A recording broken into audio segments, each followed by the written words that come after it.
think I'm live. There we go. Hello, whoever is out there in the world.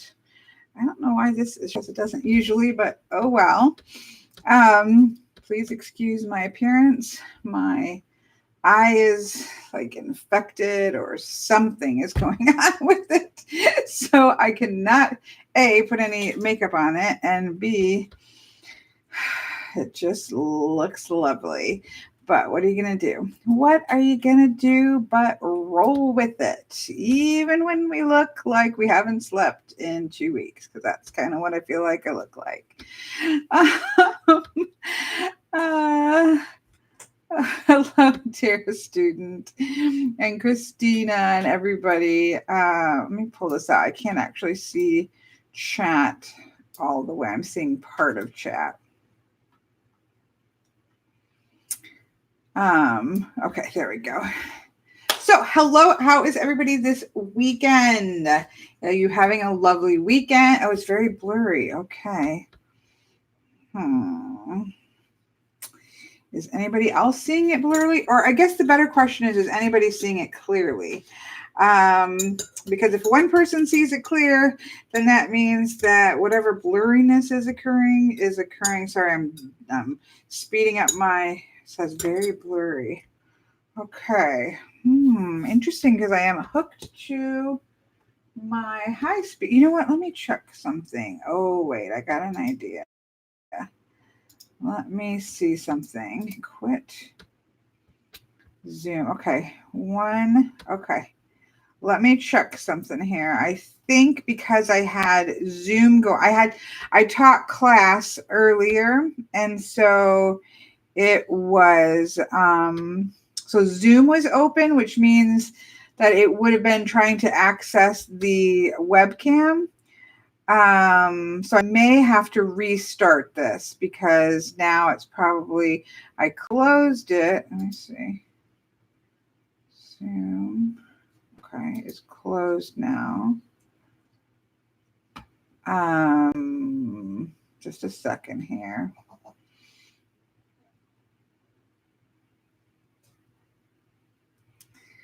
Okay, there we go. I think it was because I had Zoom still open, and so two things were fight. Okay, everybody's saying better. Phew. Okay, I'll just have to remember that. I think Zoom and then YouTube were kind of trying to control the same camera, and it probably caused problems. So we've got that straightened out. I will try to remember that as I am rolling into classes for the year. So that will happen more often than not. That I'll be having done a class before going to. I'm not going to get that up there right now. Let me just put a couple of these little ones away. And so I'll just remember to try to remember to close Zoom before starting into class. I need to totally redo my historical decks because they are now an absolute mess. But at least they're out of my way. Okay. Everybody seems to agree that it is clear. So let's move on ahead. So I thought what would be interesting topic for this week, if you're new to my chats or haven't been here for a while, we try to have a chat topic for the first hour before moving into more randomized chat. And so I was thinking about what would be an interesting thing for me to chat about. And I thought about thinking about and talking about how we think about elements and energy. So what I mean by that is that obviously, if you're working with most divination systems, but certainly tarot, you have we have a very in a modern sense. And I want to say because I just went over history for my tarot class. Attila was probably in the late 1700s. Would have talked about the elements in conjunction with tarot. Certainly Picard did in the late 1800s and early 1900s. But the idea of elements, as in fire, water, earth, and air, being something that we associate with tarot, minors especially, isn't something that's always been there. It's a layer that's been added on, but it's a primary layer for me, right? So we each have ways in which we approach tarot and how we might sink into the bone works of tarot. And for me, that's primarily numerology and elemental energy. And everything that I do, both in terms of divination, I'm looking at the way that energy moves and interacts. Yeah, I'm just kind of in my head going through, like, geomancy is really huge for me. That's based on the elements and the way that the elements interact. When you look at I Ching, you're looking at the elements. When you look at I don't know, my brain's frying here. But anyways, my point is a lot of what everything that I do in terms of reading divination is for the purpose of seeing what is the energy that's going on around a situation, how am I and how can I interact with that energy. And so that's something that's really important, not to just the way that I approach divination, but also my entire practice. Like, everything in my practice is about the thought processes of the elements as energy and how those are moving all around us, and that we can interact with them.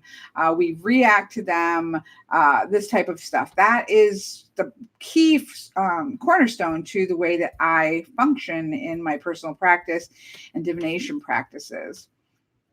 But what does that really mean, right? So when we talk about the four elements, we're talking about water, fire, earth, and air. So obviously we can see fire, right? We can see water. We can run our fingers through water. We can put our hands in the dirt. We can hopefully not put our hands in the fire. We breathe air. We need air to even be alive, right? So these are things that are quantifiable, as in the fact that we can see a fire and understand that it burns. We can understand that we can use it as a heating source. We can understand that we can use it to cook our food and make our food be palatable, or make our food be something that we can eat. We know that really cold air makes us really cold. We know that, warm air, makes us take our clothes off and feel a little bit too hot, the hotter that it gets. Like, these are all things that we can observe easily. But when we're talking about divination and we're talking about elements as energy, right? Versus, if I look at Earth, I'm not a scientist, so my there's a word for it and I'm totally missing the word. Apparently my diseased eye is making it so that I can't even think. My caveat is I'm not a scientist, right? So I'm not going to be an exact science at this, but if you look at Earth, right, physically dirt, there are lots of elements that are there. There are lots of, if you were to break down dirt or something of that nature, you're going to find all kinds of different elements composed of Earth itself, right? So Earth isn't a single element whatsoever. It's made up of lots of things. So when we talk about Earth, right, we're talking about a more of an energetic idea of solidity and groundedness. And we've kind of have these ideas of what we think about in terms of Earth, and that translates into the different ways in which we read the suits and how we interact with that. But what do we mean, like, as individuals? What do we mean when we're talking about the elements? We're talking about the four elements, and we're talking about having fire in our life, or having more water in our life, or that type of thing. Like, what do we as people, or as readers and people interested in the topic, like, how do you see the four elements, and how do you see those things interacting? And so I was just kind of mulling over, like, what does that mean to me? Like, when I'm talking about the elements, what does that mean to me? And for me, it really does come down to energy. Like, do I believe that there is physical Earth? Obviously, right? We can see that. But I also believe in earth as an energy that winds through everything and that interacts with fire, interacts with air, and interacts with all the different energies and interacts with my energy. And it's something that's running through and around and in everything. And so that you can work with, say, elemental magic. If you're somebody that works with magic, right? Then you can work with those things to maybe increase the earth in something or in a situation, or subtract some of the energy that may be in something, right? There's things that you can do with it if you're thinking about it energetically separate from, say, the elemental table of science, right? So, and then it also maybe, again, we're just mulling here, right? The whole purpose of these are not, here I am as an expert scientist to talk to you about elements, or as an expert magician to talk to you about elemental magic, right? The point of this is for us to talk about it and chew over it and think about it. Because it also makes me think, okay, what some people think about a fifth element, right? I love the movie. Is it The Fifth Element? Yeah, it's called The Fifth Element with Bruce Willis. It's one of my sick movies. Like, if I'm really sick, you know how sick I am if I start watching The Fifth Element. But some people work with the fifth element of spirit or source, right? And so what does that mean? In my journey tokens, I do have an element of spirit or an element of source. And so what do we mean by that? What does this mean? To me, is it actually a fifth element, a fifth energy, something separate from the other four? Or are we looking at that as something that, for me, I think when I really sat and chewed over it, I believe that for me, spirit is source is synonymous with the word source.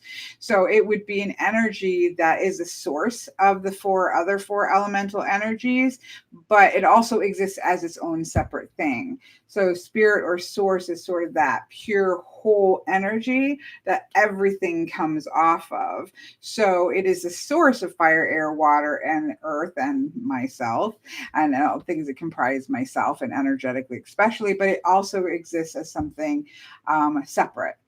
Is kind of how I look at the fifth, rather than just a fifth element. I look at it, I guess, more as source than anything else, which is kind of interesting to know and to chew over. Well, yes. And so, right, when we're working with, say, good example, Christina, when we're working with the magician, what are we saying about the magician? The magician in a modern sense. Now, obviously, historically, the magician was more of a trickster energy, and is much more of, the cups and the balls, and do you see where things are, and where's, you lay down a 5 pence and tell me what cup the ball is under. It was a bit more of a street magician, right? But in modern decks, we're often looking at the magician as saying that we understand that we have all of the elements within ourselves, including source and spirit, I would say. And that the purpose when the magician comes up is a reminder that it's not that we are trying to access elements around us. It's that we have all of that within ourselves. We have everything that we need to be able to manifest what we need to manifest in our lives, or choose to manifest within ourselves. Some people say, I've heard said sometimes, that the fool's bag, so the bag that we often see in sorry, my glasses are filthy, and being as my eye is swelled up, I'm having a real hard time seeing. I thought I had a sty, and it was a sty, but it's starting to go further. So I'll probably have to go to the doctor and get it checked out. It's really bugging me. Excuse me. Although I will say it's not hurting today, and it was really hurting yesterday. So maybe it's just going to spread out and then just dissipate. That's what we're hoping for. Energetically, I'm hoping that it spreads out. And just dissipates, because it doesn't hurt, and it actually hurt yesterday. So we're going to hope for the best. Anyways, I digress. So yes, Christina, that was a good example of talking about the I'm not Bunny Kisses. That's what I thought too, but no, it's my own. But I did go back to an old not an old mascara. It was a new purchase, but I went back to a old brand that I've used to use, and that's the only thing that I can think of, because it did start up right after and I'm very sensitive to mascara. I'm very sensitive to mascara, and there's only certain, like I can only wear certain brands. Usually I don't have any problem with Maybelline, but this is like a different, so I've been using one and I went back to an old formula that I used to use. It was a brand new mascara, but this started happening. So I have no clue. It was brand new, but something is not happy in my eye. Anyways, sorry for the non-interesting conversation in the midst of the hour. It's just hard, when if you've got something like this, like it's blurring my eye a little bit, it's really hard to ignore it. But I'm going to go back to trying to ignore it, especially when you have to look at yourself.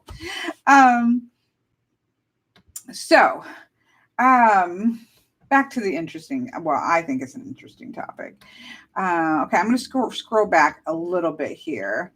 But if you have something input on it, feel free to either repeat it again or because I'm sure I'll miss it trying to scroll back. I do like what Adam says about how he said that as his love of backcountry camping exposes him to the elements in a very real and raw way, which I do think is really powerful. And I do think that very often in a modern sense, that we are stepped back from and even more removed from the elements, from the actual elements, like not just energetically, but from the physicality of fire. Unless we have a fireplace and we're using it, unless we are, going camping and doing things like that, we probably very rarely are actually building fires and sort of feeding them and going through all that process of working with the flame. If we have a stove, most likely we are just turning something on and bam, there are the flames, unless there's something wrong, right? So for the most part, we're working with fire much more metaphorically than we would be physically. We light a candle, yeah, that's very small, it's very contained. Same thing with water. We turn on the tap, right, and the water the water comes out. We put on the hot water, and we're not even having to use literal fire to heat up our water very much. I made a cup, a big pot of hot water just by pushing a button on an electric kettle, right? So things like Adam was saying in terms of, going out camping and kind of getting out into the element, so to speak, I think can give us a little bit more in tune with those elemental energies than a lot of times modern life affords in some ways. So I do think that was a good point. So I'm just kind of scrolling back and seeing if I can find anything that I missed, because I'm sure that is the case, but I've never done. Nikki says, like ether or spirit is the fifth element. However, Chinese philosophy, yes. Chinese has 5 elements. And I think the fifth element, unlike our own, is metal. Don't quote me on that, but I think that is metal. So that's quite interesting. And then there's other things that when you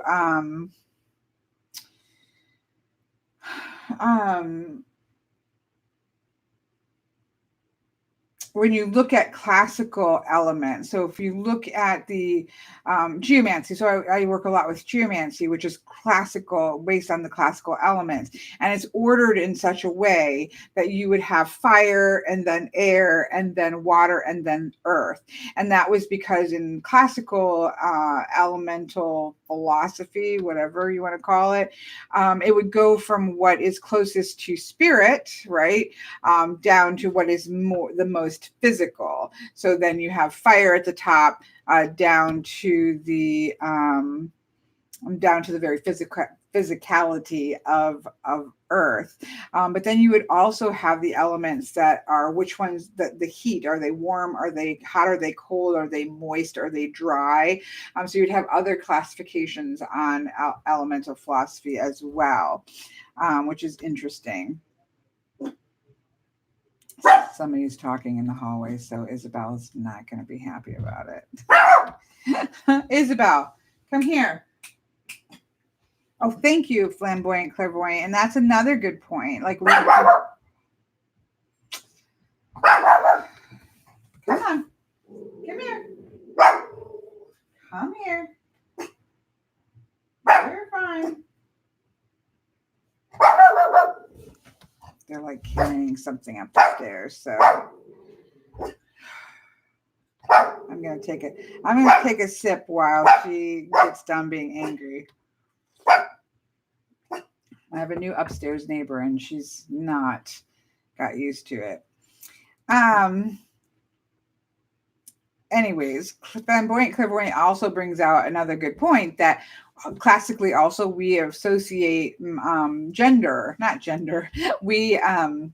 we classify like masculine and feminine energy to the four elements. So air and fire are classically masculine, right? They're more attuned to yang energy. They're active going, they're outward pushing. Whereas earth and water are attributed to being feminine and being more open and more being receptive versus active, much more along with yin energy. So we have those associations with the elements, which is something that I do work with myself, although always with the understanding that each of them possess both, right? We can look at water in its passive receptive state, and we can look at water in its active state that is outward pushing, crashing up against the shores, wearing away at the rock, right? So there are definitely ways in which water has both of those things. Same thing with earth, has both masculine tendencies. That's going to be much more active when you think about an earthquake or something along that line. And certainly with fire can be really banked and low, and it can be very active and forceful. So while I do think it's helpful, and I do in terms of tarot and things of that nature, think of fire and air as being active and water and earth as being more receptive. At the same time, always keeping in mind that we're going to see different faces of each of those elements. So that, thank you, Ms. Clairvoyant. Oh, sorry, let me go back to her message here, because I thought that was interesting, because she said the other week she realized that in French, the words for the elements have the same gender as we often. So in French, apparently, that would mean that fire and air are masculine gendered, whereas earth and water, I'm guessing, are feminine gendered. I don't know that, but that's what I think that's what she is saying, which is very interesting. Nikki says she looked up the directions and elements and found different answers. Yes, there isn't going to be, it's often all tied together with also the seasons, right? So the elements, seasons, and directions, finding out like correspondence to those three things, is going to be an exercise in a variety of different things. I have a chart somewhere where I kind of go through the different ways in which I don't know if I can. I think I would have done that in my journey tokens class. But anyways, you're going to find, you ask 20 people and you're going to get different answers to that. So there isn't any one set rule. Everybody kind of has to come to that themselves. So for me, Tammy says, when all else fails, I look it up in Benebell land. Yes. If you can definitely look it up, like in the Holistic Tarot, that is going to be the Golden Dawn's correspondences, which are one set of correspondences. But you can look at, say, Native American correspondences, and those might look a little bit different. There isn't the truth of the matter is that in terms of correspondences, there is no Holy Bible that says these are the correspondences. Everybody has to figure out what works for them. So for myself, I look at, now let's see if I can get them correctly. I look at winter, and north as being connected with air, because in winter there is that sense of clarity. There is that sense of, we can really know the temperature of the air. We're very cognizant of air in wintertime, especially in the north, and the environment that I live in. Air is very much, the air is around you in the winter time. And again, there is that sense of cold clarity that I think really suits well to winter. So for myself, winter, north, air connected with swords. Spring for me is water. I mean, for me, it feels like a no-brainer, because it's my things, right? So somebody else is going to say, oh, it's a no-brainer, it's this. And there's nothing wrong with that. These are our own correspondences. I think of spring as water, as the ice melting and the streams starting to move and bubble away, and we have more rainfall in the spring in order to bring about that new growth and things of that nature. So for me, spring has to do with water, and it would be with the direction of the east. And so I'm trying to do these in my head and make sure that I see it. But yeah, that's the way I would do that. So summer, of course, again, it seems like, of course, to me, is fire. The sun is closest to the earth. It is hot. We can have more incidences of forest fires and things of that nature. Summer for me is in the south. Again, that can have to do with where we live also, right? And so summertime, fire, wands, south for me. And then what's left? What is left? Earth. So earth for me is autumn. It's when the earth is, you're harvesting things and your earth is giving up the bounty, so to speak. And so earth feels very autumn-esque to me. And so autumn is in the west for me, and it is related to earth, and it's related to the suit of pentacles. So that is how I look at the elements and correspondence with the directions and the seasons. But you can find many incidences. A lot of times, I'm trying to see the different ones that I've known. Obviously, there is a tradition in which the fire is associated with swords and air is associated with wands in tarot. That is a tradition. Hughes Picard associates water with swords and air with cups when he was talking about it.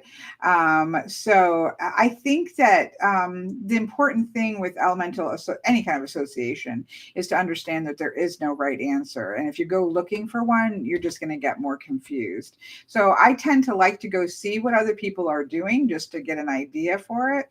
But in the end, where I live, my actual landscape, my actual seasonal shifts and changes, those types of things are going to influence how I see the seasons associated with the elements, and then also to some degree in how I associate those with the seasons and the elements and the directions. So yeah.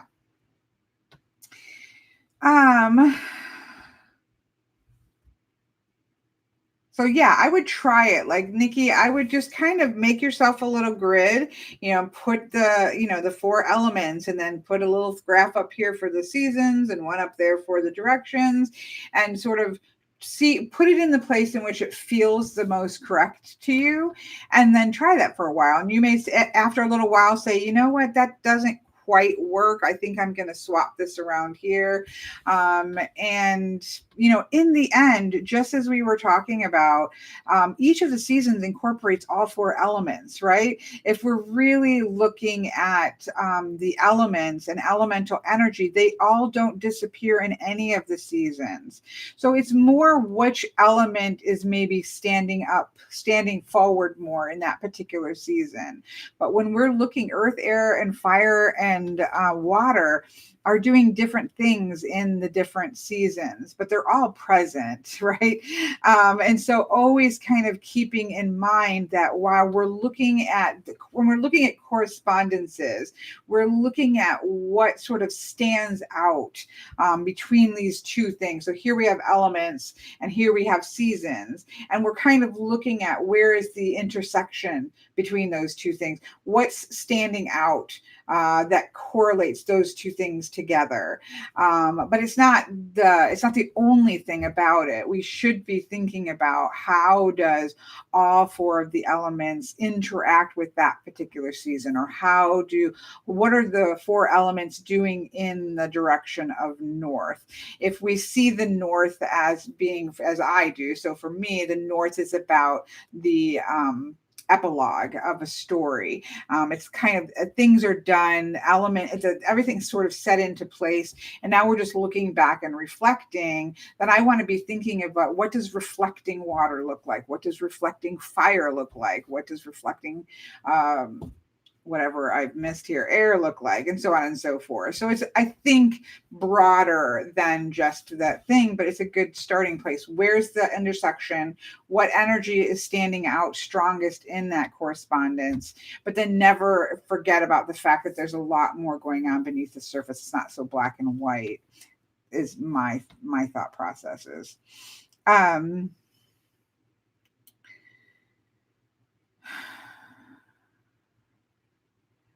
Sagar Lou says, I always get so confused trying to assign elements, direction, seasons in the southern hemisphere, right, which would be very different. And she is yet, or I think it's a she, I'm so sorry if I'm wrong. She's yet to get comfortable with any associations. No, I don't think, don't apologize, Miss Nee. You don't let me apologize, so you don't apologize. It's nothing to apologize about, because those things do come together. Like, people do link the elements and the directions, and people do link the elements and the seasons. Those are natural things that we see talked about a lot. So I think that is perfectly a perfectly normal segue, in the conversation. Biffy says, I have east water cups, north fire wine. So you're swapping the some of them. Yeah. And I've heard that too. And the thing is when people make like their case, basically make a case for the elements in the different seasons, they make sense, right? And that's, I think, because we do have to be careful of binary thinking, where it's got to be just, I don't think binary thinking is, I'm just kind of thinking either or thinking, like it has to be this or this, but it's actually all of those things. And that's one of the reasons that I love casting systems. So if you follow me enough to know, you know that I love to do casting things, whether that be runes or oghams. I made my own casting system. So obviously casting is something that I love. And one of the things that I love about it is that when we are laying down, right, while we're laying cards down in nice, neat piles, which is awesome. I love to do that. I do it all the time. So it's like, okay, here's this fire in this particular position, and it's very clean in many ways. Life, I don't believe, is that way, right? All of the elements are at play, intermingling and playing with each other and the situation. And so what I love about casting systems is that you actually see that, like you can see a tangle of these elements tangling up together. There's a lot more movement at play that I think is more more realistic than just this very clear cut, this or that, very clear labeling, is that it mixes and combines a lot more than we think it does. Mike says, hello, Mr. Mike. This is probably a newbie question you get a lot, but are individuals associated with their own personal energy? Yes. Again, there are certain elements that stand forward. We have all of the elements within us, right? But we have certain elements that can stand forward. And the way that you can determine it, the way that I determine that, is your birth chart. And actually, if you Google, you can find like a calculator for your elemental breakdown in your chart, and you can put in your birth date and time and place, and it will give you your breakdown of your elements. And I actually think we've talked about it before. It's actually really important, or not important. I think it's very enlightening to be aware of what your elemental makeup is. So I am actually high in air, which is not surprising. I am a Libra.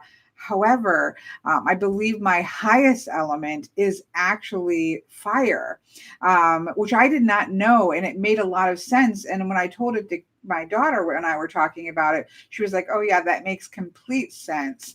But I always, I'm a Libra, so I'm air. Like everything about me is air oriented. Well, we're more than just our sun sign. Like I'm not an astrologist, but I work with birth charts a lot.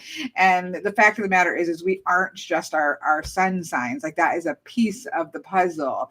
To get a broader look, you want to look at your sun, your moon, and your rising sign. But then it's further even than that when they're doing the elemental breakdown. So, finding that out, because what is your highest element does speak to how you're most easily recharged. At least in my experience, if you figure out what your highest element is, you're going to be most easily recharged. So for example, my highest element is fire, and the fastest way for me to recharge myself is to do something creative, to paint or play music or write in terms of creative writing or something of that nature. That's going to most quickly recharge me. For somebody else, that might mean that they need to have interactions, like a meaningful interaction with another person if they're really heavy water, and that might recharge them. It does really help. And so taking a look at that, I do think is actually really helpful. Would you say that Virgo ruled by Mercury is a very airy earth element, meaning yes, it is earth, but has many air traits? Yeah, when you're getting into astrology, so, and this is not, I am not an expert astrologist, but when you're getting into astrology, what you are doing is beautifully seeing the picture of a full sentence being made of what is the planet, which has its own elemental associations to some degree. Yeah, I would say yes. You have your planets, you have your signs, which are elementally based. You have your houses, and you're saying, okay, what is this energy planet? How is it, interacting here with this sign, elemental sign, and where is it doing it at in the house that it's in? And so you start to get the way that nothing is just sitting there by itself. So there's never just me. I'm just Libra sitting here on a shelf, all Libra. I have all kinds of interacting energy, elemental energy within myself. And then how is that interacting with the situation? If I'm super, super airy, right? If I have a lot of need for clarity and a need for things to be in balance, and I'm in a situation that is all crazy all over the place, I'm going to interact differently with that situation than somebody else who might be really comfortable with things bouncing off the walls, right? So it's just interesting because we think of these elements as here's fire, here's air, here's water, here's earth, right? But they're never just sitting there in their nice, neat little categories. They're moving about and interacting with themselves and interacting with your energy and interacting with the energy of a situation. And so you've got this mess of beautiful mess, but mess of energy interacting with each other to untangle. Especially if I think about if you're doing a reading, what you're doing is sitting there and you are trying to sort of untangle the energy of the situation to figure out what's going on, what's maybe interacting in a way that isn't really working very well, right? And so we can start to suss that out. And that's what we're doing with, or that's what I see that I'm doing. I should qualify that because everybody's different. I see when I work with doing readings is that the point of it is I'm trying to get a handle on what are the energies at play, how are they interacting with each other, and how sometimes could we need to disentangle this, or how can we bring these energies better closer together to work together better. It has to do with it has everything to do with why I do any type of reading, and how I do any type of reading.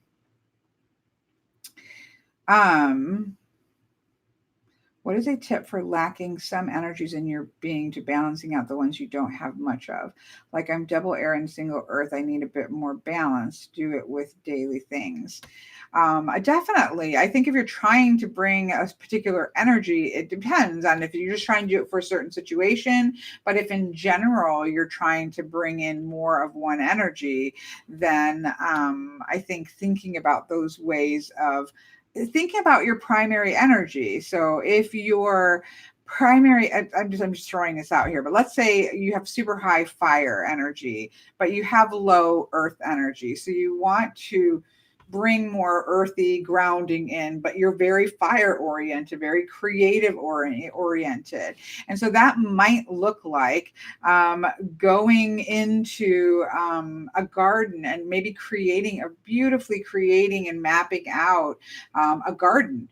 So then you are really getting your hands in the dirt and doing something earthy and grounded, but you're using your fire energy to be able to do that, to be able to tap into that. So because again, we don't work in, we're never just in one energy. So how do you bring that what does fire look like when it's earth? You can see this in the court cards when you're looking at elemental dignities, the way that you can look at the quartz and what does fire look like in its earth form, what does fire look like in its water form, and so on and so forth. But that's for another conversation. Let's see. See if I missed a question, please don't hesitate to say it again, because as I'm chatting, jabbering, rambling, whatever you want to qualify it as, I just miss things and I just don't find it that great to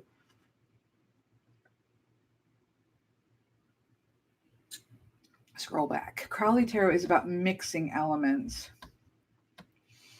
He talks about I think he talks about elemental. I could be wrong. I'm not a Thoth expert, but I have read Crowley's book on Thoth as well as a couple other books, at least twice. I feel like he talks about it and it's very prevalent in his court. So I feel like he talks about elemental dignities in his court cards. So that may be what you're talking about, but I'm not sure. I am not a Thoth expert for sure. Okay,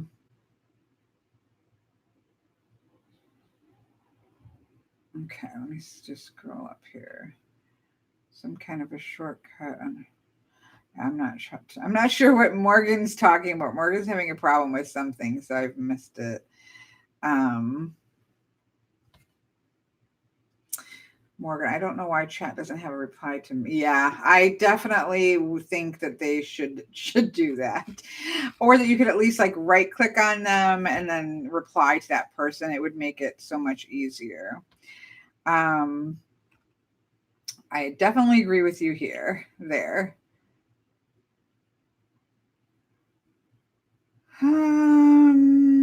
Okay, just scrolling up here. I talked about that.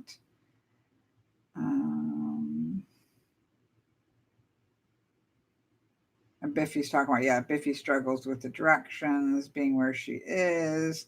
And I would think that most of the books and things like that are based on the northern hemisphere, right? So a lot of the associations that we see in books and probably in decks and things like that are all, and any conversations about elements and directions are probably often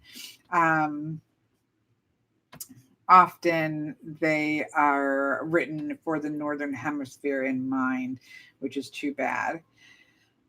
Tammy says air is swords, fire is wands, cup is water, disc is earth, and thought. Yes, no, for sure, because he's using Golden Dawn correspondences, but I do believe, and I don't, I guess I shouldn't be opening my mouth because I could be wrong, but I do think that he does talk about elemental dignities, which is the idea that, and people have different ideas about this, but that is where all kings are fire, right? All queens are water. This is how I see them. All kings are fire, all queens are water, all knights are air, and all pages are earth.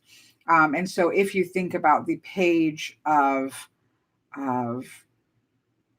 Pentacles, you're looking at the earth in earth. So it's double, it's the most earthy of all of the pages, and so on and so forth. You will see swaps. Sometimes you'll see the knights as fire and the kings as air. So you'll see some swaps with that. But it is really interesting to look at the elemental dignities. And Morgan's favorite element is gold. What many of the alchemists were trying to achieve, right?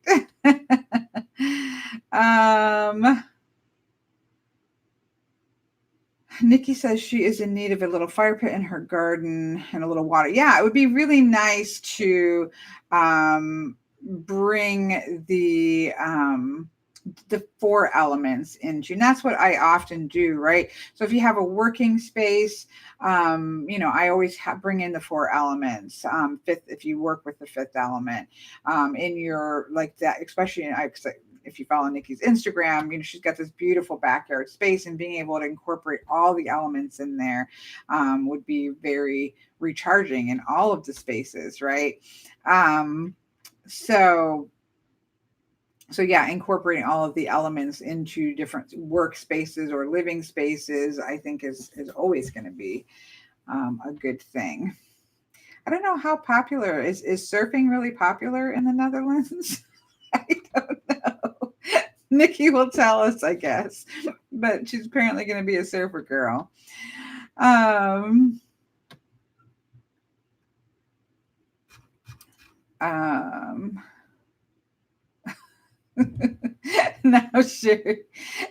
Yes, we had 2 Morgans. We had 2 Morgans, and it wasn't you. It was the other Morgan turns to be a troll. Again, that's poor trolls. Turns to be a annoying human being.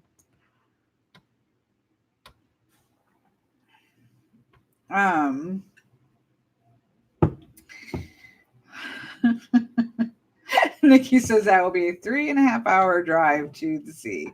That is a closer drive than it would be for me. So I am jealous, because at least you could do that as a day trip. Okay. So yeah, I guess that's kind of, I'm going to pull our card of the week because that's kind of how we wrap it up. But I do think it's interesting. I think that, sitting and kind of taking a time to think through some of the things that we, I think, maybe take for granted, or we just are so used to, the wands of fire, this is that, yeah. Okay, that's spring, that's that those types of things, right? We get so used to it, and it's so part of our language, that taking the time to kind of stop for a minute and think about, well, what do you really think about those elements? What do you have any correspondences to the seasons? Do you have what are your thoughts on it? How do you see it actually working? Is it just a sort of metaphorical, archetypal thing that you're working with, or do you actually feel like you're working with those particular energies? What do you think about those things? Taking the time to do that now and again, I think is really important, because sometimes I think we're just kind of repeating what we've maybe read in books. And so taking a moment to kind of assess what do we really see those elements as being, and how do we work with them, I think is worth a little bit of time and chewing over it.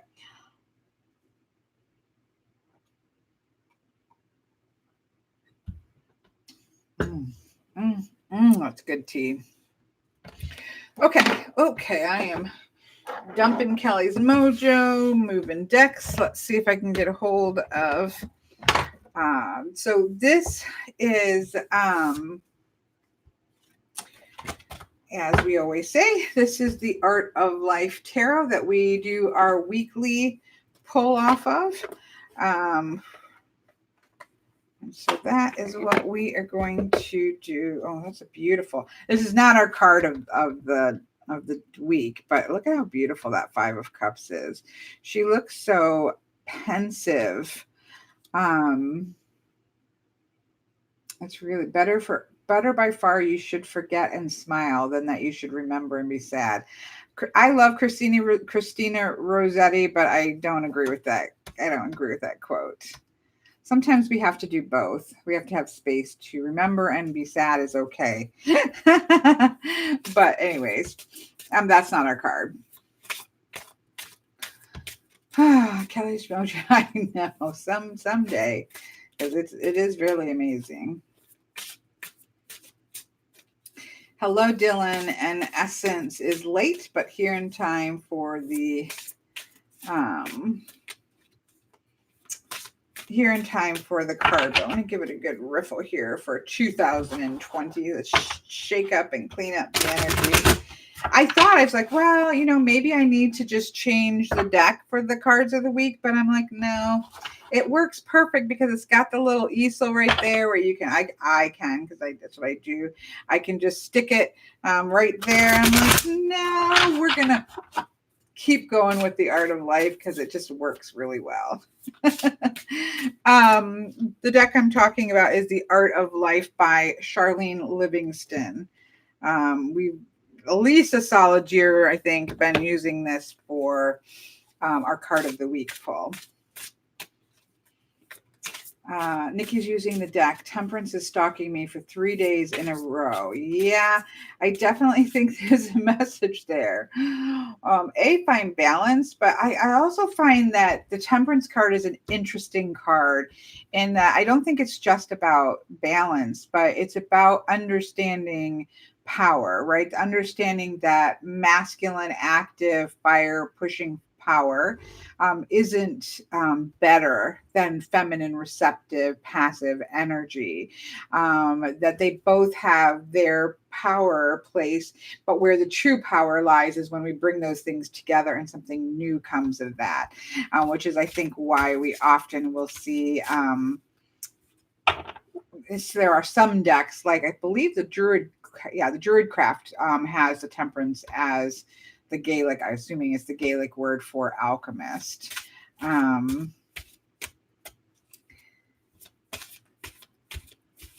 Nikki says, disclaimer, I don't promote Amazon. It's the easiest link to share. Yes, Miss Nikki, I appreciate it. People can take that as just what the deck is and buy it wherever they like, but don't worry about it and use Amazon. We so appreciate you even putting the links up, so we don't care which link you use.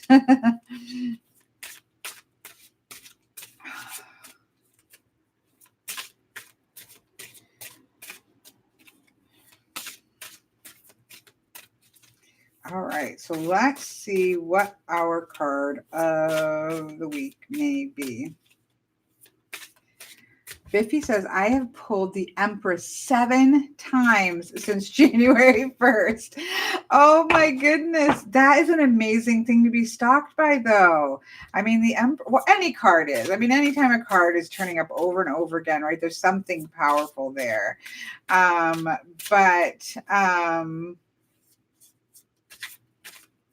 But the Empress is an amazing one, like, to step up into your power, and that kind of creative force and creative energy there, depending on how you look at the Empress, is really a powerful stalker to have indeed.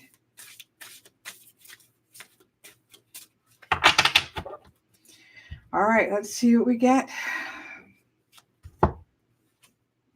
Ooh, the Two of Swords. So the Two of Swords is one of my favorite of all of the swords. I have a Two of Swords tattoo. The Two of Swords for me is about choice, though, which is a little bit different than some people. It's that understanding that we have to make a decision. And when we bring our head and our heart together, that's what opens the Two of Swords, is our bringing our head and heart together and making a decision to move forward. This is a Ralph Waldo Emerson quote: "As a man thinketh, so is he.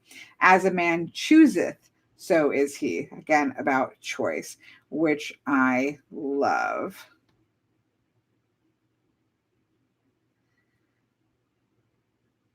So this week, as you're walking through the week, it's that understanding that life is a choice, right? We have so many different situations that we bump into. We do not have a choice over all of the things that happen to us, all of the circumstances that we find ourselves in, but we do have a choice in how we react to them. We do have always an opportunity to stop and to think and to make a good decision. That's what's going to open the path forward.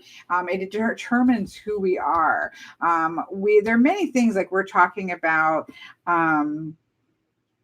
our birth charts and things of that, all these potential energies that come about at our birth and all of this type of thing. But in the end, we do have a choice which of those things that we build up and increase, and which of those things that we work to let go of, sort of negative aspects of self or things of that nature.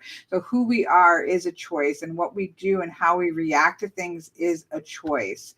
And so I think keeping some of that energy in mind this week, is any time of the week, is going to be very powerful, because we often have that feeling, understandably so, we often have that feeling like my tank is, the lights off. That's why it's like that. And it's getting ready for a tank change. But the light is not on. But it's actually not I have really good water here, so my water actually doesn't get cloudy, like cloudy. I mean, obviously the goldfish are gross fish in the sense that they poop a lot, so you do need to change your water a lot, but it's mostly just because the lights off. Anyways, I got sidetracked from the people talking about my I think somebody was asking about what was gold and floating around in the back. Anyways, life is a choice. How we react to situations is a choice. So this coming week, we need to exercise that choice versus feeling like all of life is kind of being done to us, which sometimes it is. But making sure that we understand that even though there are situations in which we do feel like life is kind of coming at us, we still have a chance and a choice in how we deal with the situation and how we react to the situations that are by us. And so sort of stepping into that energy versus feeling like I'm just standing here and life is just bombarding me, stepping into the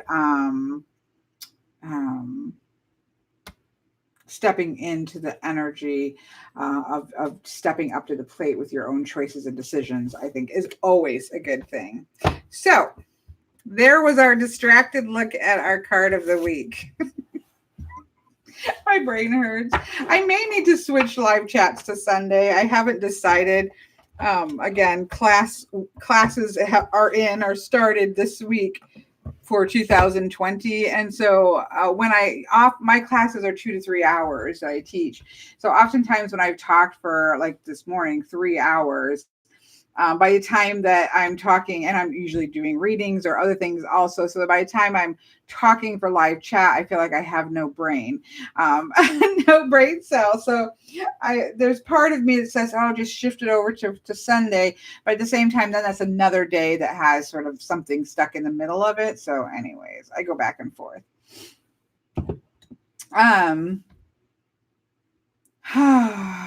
I bet Lake Michigan. Lake Michigan is a lot better water than Lake Erie. That is for sure.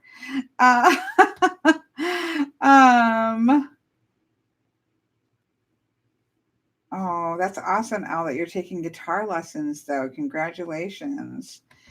Yeah, I might swap them back and forth. I need to sit down and think about it. I've been it's working so far. I mean, how far are we into January? We're in January, 11 days into January, but I have really gone through and tweaked up and scheduled myself a lot better, and it's working much better. So, or I'm feeling much better than I did at the end of 2019. So I might actually go through and schedule out the like alternating them or doing something like that.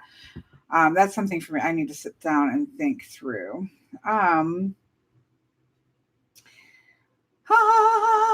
I play guitar also. It's a wonderful. Yes, I play with the guitar. I feel like is how I can qualify. I've never taken lessons. It's just self-taught, but it is a wonderful thing.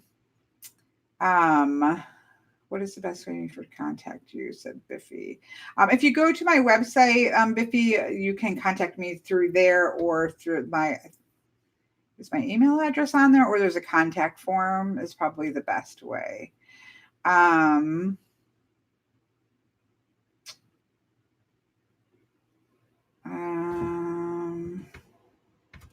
gave up a guitar because it hurt my fingers. Oh no, Morgan, your fingers will get used to it. Or play a classical guitar. It doesn't hurt as much with a classical guitar. But your fingers will. And if you stop playing for a while, like right now, if I chop my nails off real good so I can reinvigorate practice, and it's going to hurt for a little while. But if you consistently do it, they will stop hurting.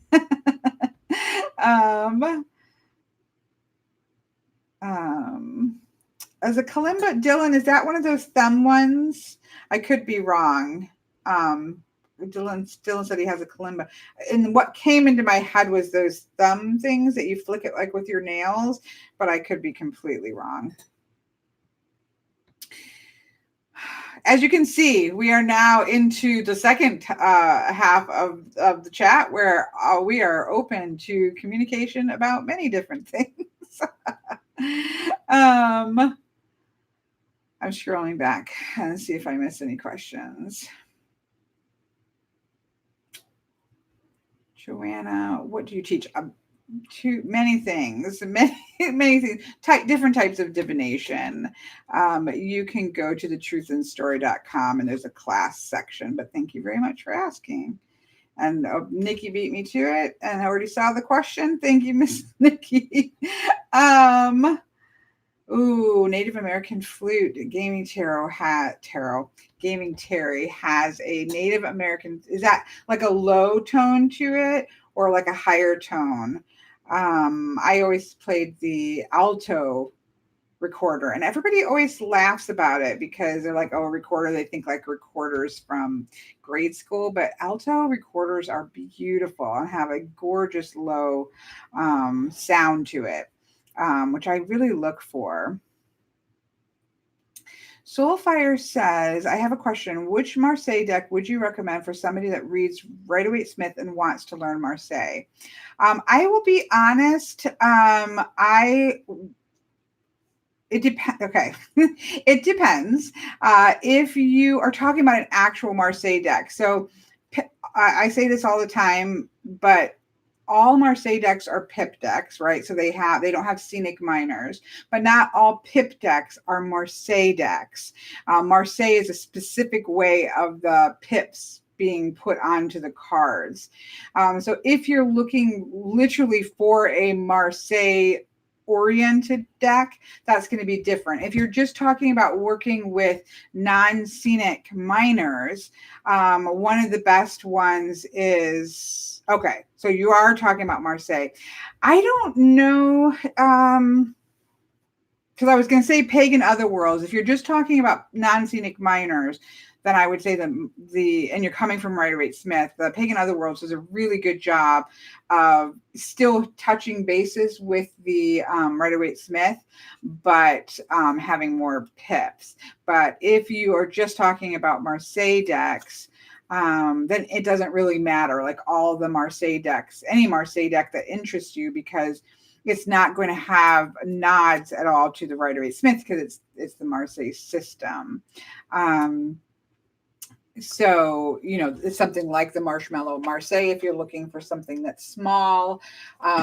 There's not a lot. You have to be careful because some decks that say they're Marseille decks aren't actually Marseille decks. Like they're not actually set up the way that the Marseille minors are. The Seventh Sphere is a modern Marseille deck that is set up, as far as I'm aware, appropriately. And then, of course, there's just tons of beautiful historical Marseille decks. My favorite, as somebody's pointing out there, that's easily accessible, is the Ancient Italian Tarot. And this has Soprafino Majors and the Avando Minors, which is my absolute favorite. Because look at those gorgeousness. You cannot call that not illustrated. It's very illustrated. It's just doesn't have scenes in it. Anyways, that's my favorite. Los Scarabeos Ancient Italian Tarot. That one is really easy. I do have the Tarot of the Masters. So that's not Marseille. That's right here because I was talking about that in my tarot class. This is trimmed. So this is a beautiful example of, these are all majors, of course, beautiful examples of actually scenic minors before the Rider-Waite-Smith, because I don't know what, I love this devil. Look at this devil. It's like a devil sitting in the mouth of another devil. Devils are gorgeous. Yeah, this is a recoloring of the Vachetta. So the original Vachetta. I can't even talk. The original Vachetta, if for my understanding, I don't have a copy of it, but from the original Vachetta, you have a much bolder color palette, where this is a little bit more pastel. I love this Three of Batons. It's gorgeous. So anyways, yes, that's beautiful. So somebody brought that up and it was right next to me. So that's why I'm talking about it. Vachetta for party questions. Oh, hello, Ms. Jillian. My swollen face, not my swollen face, my swollen eyeball face. Ms. Jillian, it's lovely to see you. Okay, I don't know if I answered that question. Hopefully that answered your question. Just make sure, I guess my point is, now I can't remember who asked the question, but just make sure that just because a modern deck says it's Marseille, does not mean that it's actually Marseille. And so if you're looking to read, yeah, the CBD is fantastic for study. And you can actually, Yoav Bendov has up on a website where you can download images copyright free to be able to print out. I don't know if I can reach it because my historical decks are in a mess from class today, but I heard something fall. Okay.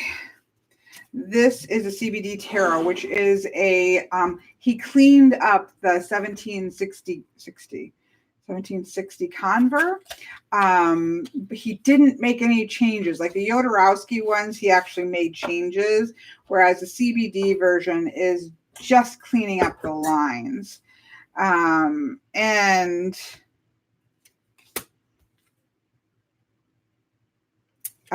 it's really fantastic because it's nice, it's clean. If you just want to print out your own copy, you can. He put it copyright free for you to be able to do that.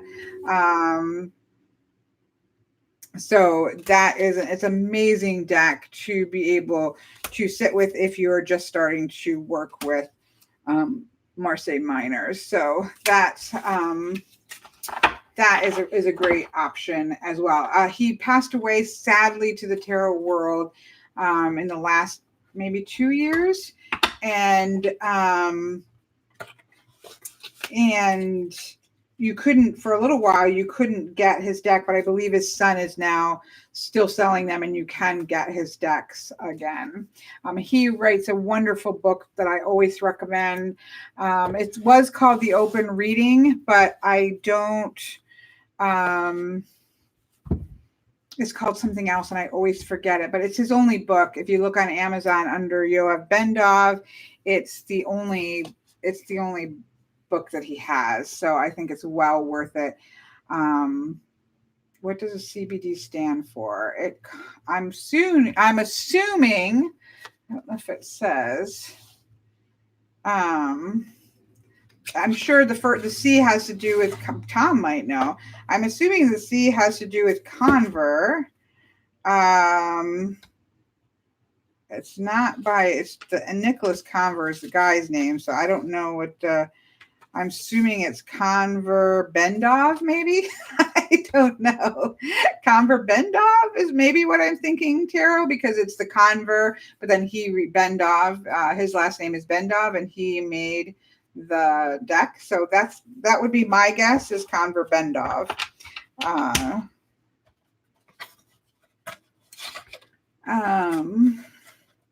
Okay. Let me stick that in there. This is an interesting one. I just was pulling these out. This is the one JJ Swiss. What is sad about this deck is it's super orange, and so I don't particularly like the orange skin tone. But what I love about this deck is that I love the minors in it. It is just gorgeous, and there isn't a Hierophant or a Pope in it. Or the High Priestess, because the Pope had sort of put an edict that there would be no popes in playing cards, which tarot was playing cards, right?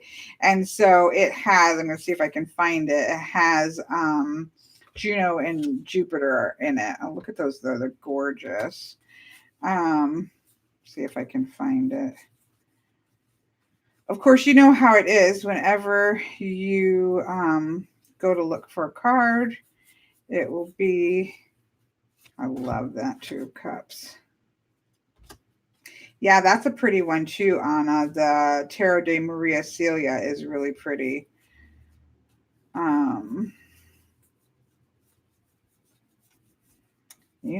Here's Jupiter. Oh, there they are. Juno and Jupiter. So that's what I love about the JJ Swiss. I love the minors. I just wish the skin tone wasn't quite. I wish somebody would redo this without orange skin. Yeah, I'm guessing this is out of print. My friend Bart watches auctions and stuff, and he found it for me and told me about it for like $15, and I was absolutely thrilled to get it.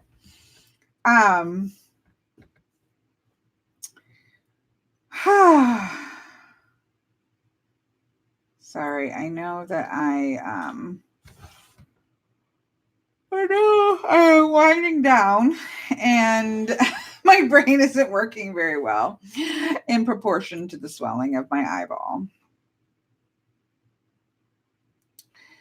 CBD oil is it's an oil made from cannabis or hemp, really more specifically. Hemp is just the cannabis plant that has under a certain protocol of THC in it. So if you're smoking marijuana in order to get high, you want the THC to be there. The CBD are plants that are under, I don't know, like 0.03% THC. So using the oils doesn't give you any kind of mental shift. It only works with sort of the health benefits. Now, there's also many health benefits to, oh, 1 second, that is my mail.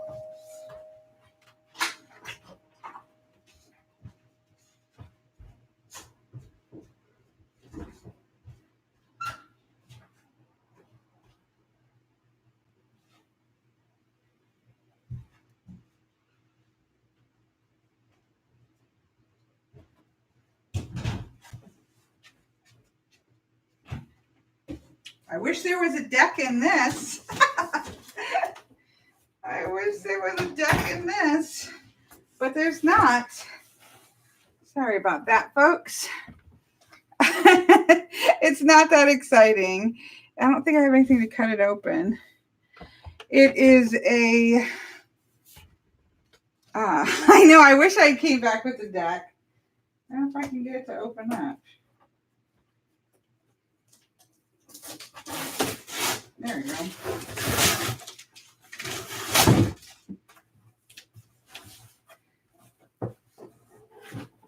It's a box within a box. It is a label machine. All my decks came in from my my third run. Anyways, the second edition of my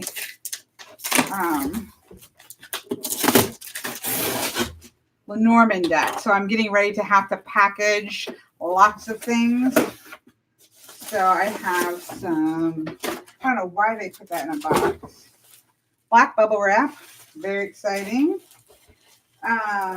Black earth hugger, supplies with a conscience. There you go. Not sponsored by them, but you know, if you could use recycled plastic instead of regular plastic, it's a good thing.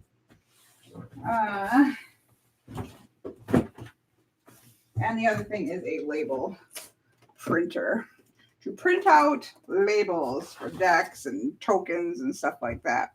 So nothing so exciting. I know. I wish it was full of decks, that's for sure. So yeah, nothing too exciting. That would be the most essence, like it would bigger than a deck, a large poster-sized deck, or a lot of decks. Let's see what the options were. I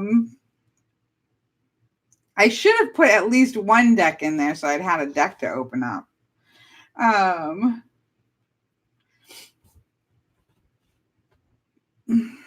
Yeah, I've heard CBD works really well on animals. I'm sorry, I'm missing conversations because I think they continue to talk about CBD after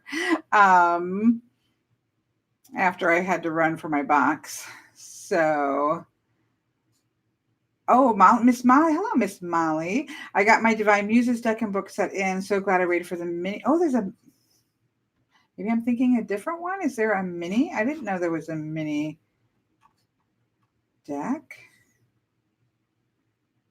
I didn't know there was a mini Divine Muses. That would have been fun. No new decks since last chat. No, I have decks coming. I don't think I have any new decks since the last chat. Well, the Pocket Dreams of Gaia, which I did a walkthrough about, I have 2 decks coming. One is the Spacious Tarot, and one is the Lost Forest. I think it's called the Lost Forest. I think those are the 2 that I have coming. You all know that I'm really waiting for the Dark Forest. Scrolling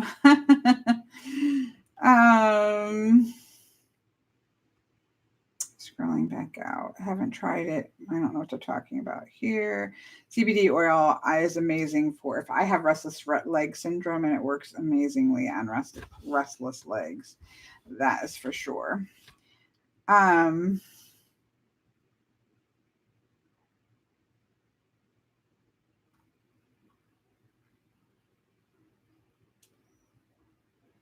still waiting for Miss Molly to see if the Muse Tarot is out in a small edition. I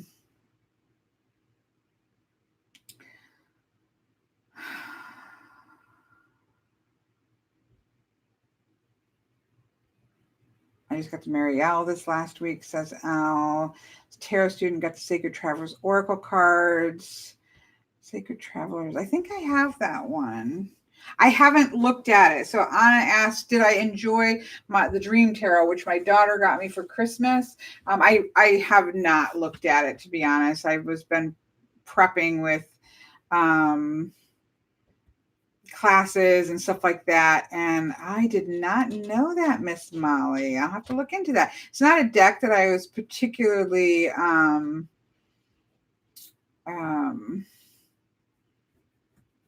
looking for, because it doesn't appeal to me as much as the Light Seers did, but as a mini 1 in a 10, I might have to think about that. I wish I could use marijuana for my depression and PTSD. My doctor says with my meds. See, it's hard, Dill. I mean, I know people who it's worked really well for that, but then they didn't maybe have the meds that would interact with it. So that's hard. Yeah, I think that's what I haven't worked with yet. These are all my decks that I need to work with. And I think I got, yeah, that one. I got this in the Hay House sale at Christmas, but I haven't done anything with it. I love the backs. I need to see yours trimmed. Who said they trimmed it? It's Tarot student, I think, said it trimmed. Can you send me a picture of it or tag me in something? How did you end up trimming it? Maybe I'm wrong. I'm going to scroll somewhere. I just saw.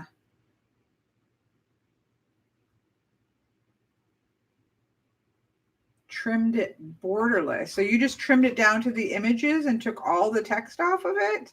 I need to see that. I have another deck that I did that. I don't know if I would do that. Well, not until I at least give it a try.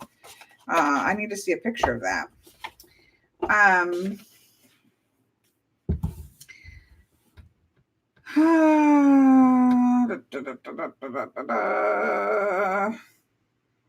Somebody else asked me a question about a botanical deck that I'm trying to find. I'm sorry if whoever asked me. Oh, is it the dark forest or the dark wood you're excited for? It. Let me look. I'm going to click on what Nikki clicked or put up. Yes, the dark wood tarot. It just, yeah, it makes me smile. It's like adult fairy tale kind of vibe to it. I'm excited about it. Yeah, it's the one that Nikki had linked to for sure.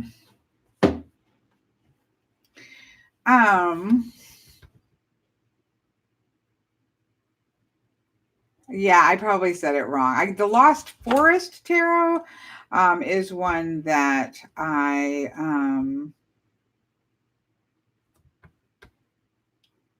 have coming. Is the Lost Forest, I think. I'm probably even wrong about that. That was like a kick. That's an indie deck. My brain's like, blah.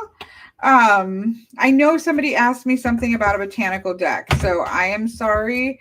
If you are still on and you want to ask me something about a botanical deck, I will try to answer it this time. But I don't. I can't find it there.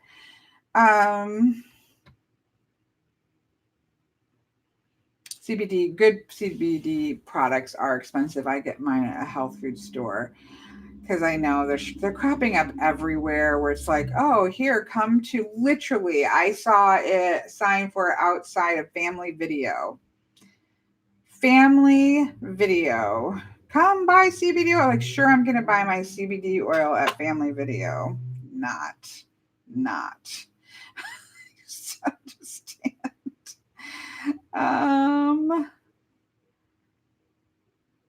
Well, you don't have to. I mean, this is probably not the place to have the conversation because it's obviously not legal in all states, although a lot more states do have it for medicinal purposes, but you don't have to smoke it. Let's see. I don't know who started us down this. I just saw somebody ask us something about CBD. Oh, it's a CBD tarot. I think it was the CBD tarot is what started the conversation about the CBD oil. I think that's where we got off track somewhere. The only one that I know of. Oh, are you talking about? You know what? I think I know what. Mossy, did you ask me about that? Are you talking about this one, Mossy? The botanical deck? Is this what you're talking about? I'm going to wait and see if that's what she's talking about. But yes, we do have a couple. I think the only ones that I've seen around here has been, we have a couple Family Videos that are holding out hope, but I don't. I don't rent videos from them. I do not even have a CD player other than I think my PlayStation. I think I could watch a CD on my PlayStation, but I don't have like an actual CD player. Or not CD, whatever, DVD. I don't even have a DVD player. I believe that my PlayStation can play DVDs, but I know, Anna. CBD Tarot de Marseille can help your dog's anxiety and help you go to sleep.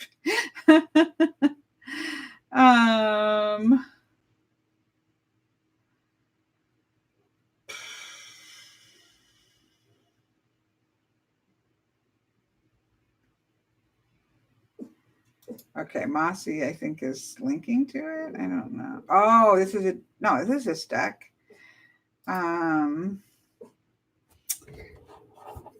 She did say yes. I have not actually worked with this much. I have to admit, there's some things I've been a little disappointed with it. It's gorgeous. I have not done a walkthrough of this yet because I'll be honest, not long after I got this, I got the Herb Crafters Tarot. And I think that the Herb Crafters Tarot is phenomenal in the mindful intention of the choosing of the plants. Now, that is not to say that these were not mindfully chosen, because I believe that they were. The cardstock is absolutely amazing. Oops, and I look at upside down. No, I think I'm right.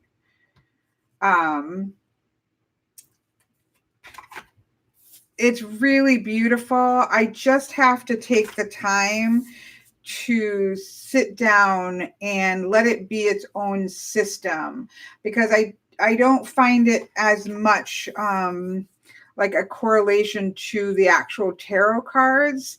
And so I think that using like the suit of cacti as its own energy, right? Not thinking of it as a suit of swords, is something that this is what I want to do with it, because like I feel like the cactus are kind of used in their more negative out kind of taking over sense. But there's a lot more to the, it's so beautiful. It's in my cubicle that I want to work with this more. I just don't, I personally wouldn't just pick this up and use it as a tarot deck. So for example, herbs, let's say it's, and I don't know because I haven't worked with this yet, but let's say herbs was supposed to be related to earth. Or to, so that when you look at the three of earth, rosemary is being associated with the three of earth and tarot. I think what it will work beautifully as is understanding what is a suit of herbs and what meaning that would have, and then using the number and the plant is how I intend to use it. And I think I started to go through that process. Yeah, so for trees, I've kind of given my own thing, life, grounding, realms, groves, that kind of thing. And that's the major arcana. And then for flowers, I'm not associating that with anything other than reproduction, seeds, attraction, inspiration. So I went through and wrote some things there as to how would I use these particular suits. So it creates, I guess, more of like a suited oracle deck for me. So it is going to be the suit itself, what that suit means to me, what does herbs mean to me versus trees or versus cacti or something of that nature, and then what are the numbers and how I associate my numbers. So that's my intention with this. I just haven't worked with it much, but it's really beautiful. It's not a plug and play to traditional tarot in my opinion, or for me, it's not. But whereas the herb crafters does something different with its suits as well, but then you can also really relate to the regular tarot, traditional tarot cards. I think relates really well to the plants. So I've just been using that a lot. So hopefully that answers the question.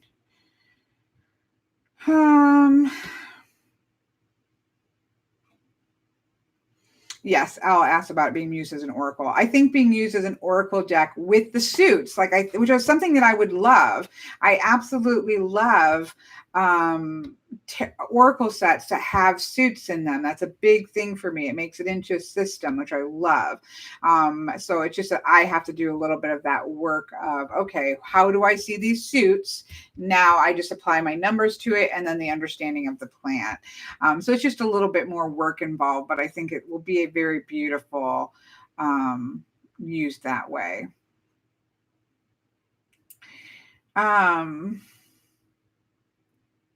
Dylan, Nikki's answering something about,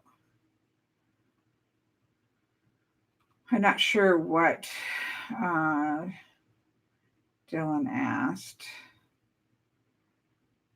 but I guess maybe about how to do my own tarot deck is kind of down the road for me. Like I don't have a strong call to right this minute to make a tarot deck because I don't know what that would look like. That would be different than what's put out there. I've already made a Lenormand deck. I have a whole bunch of them to package up. But that was, for me, that had a purpose of stepping away from even the image and getting into the essence of the card through color and movement of energy. My Journey Tokens is a casting set. I'm in the process of painting that. So I'm hoping that will be out in the next month or two for pre-order. Painting a set of the Journey Token system, but as an Oracle deck. So the Oracle deck is already kind of done. So I don't know what I would do after that. I'm kind of got a little bit of a pull to do something similar to my Story in Color Lenormand, but to do it for Kipper. For myself mainly, I don't really have a small Kipper deck that I love. And so when you don't have something that you love or you can't find one you love, you should just make it yourself. That's my thought. So I don't know. We'll see what comes next. I need to finish my Oracle deck first. Somebody asked me, my sun sign is Libra. Miss Nikki knows me well.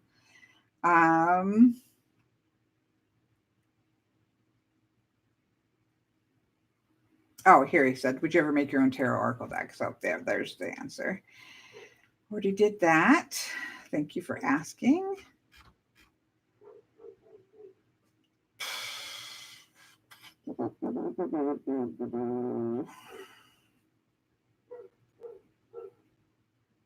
I'm not sure. Sherry's talking about something, but I don't know what she's talking about. I don't think that has anything to do with me. Lucy says, do you like the Dreaming Way Tarot? I should take this down, right? This actually needs to go right here. I don't know yet. My daughter got it for me for Christmas, and I have not used it. So I don't have any opinion on it other than it looks really well thought out. I've looked through the book a little bit. It's for a very specific purpose, and it looks like it was very intentionally put together, which is something that I love to see that. But I know nothing about it. There is a place. Let me see if I can find it really quick. There used to be a place.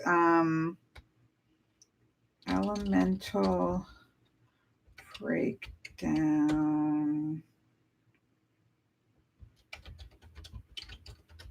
Birth chart. I'm going to see that. There was an actual thing where it would just give you your elemental breakdown.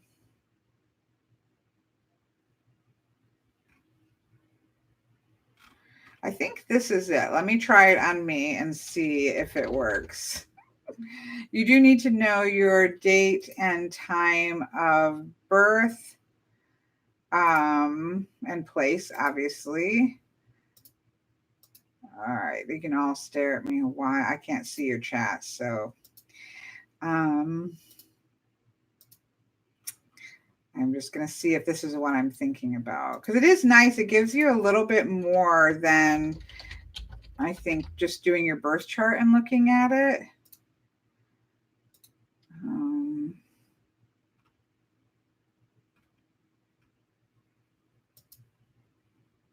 Yes, so this is it. So this breaks down, although this does it a little bit differently. And that's part of the problem. It does say fire is dominant, but it also says earth is really dominant. So let me go back to the beginning here. But it does tell you how it does it. And that's the thing. When you're getting what is your highest elements, there are different ways to calculate it. And I have a book on how to calculate it. There you go. I've seen that there. There's different ways to put weight too. So sometimes, let's say you put 2 points in your sun, moon, and rising sign, but then you put 1 point in other things. What are the planets and what are they using out of your chart to determine what it is? So there are different ways to calculate what is your elemental strength. It's not just a straight, I have this many planets and signs and whatever in one thing and this many in the other element. There's sometimes weight given to specific things, and so you will get differences. But there's one there. And then I think Nikki had put up a link to like doing your chart, and in your chart it does tell you your elemental breakdown.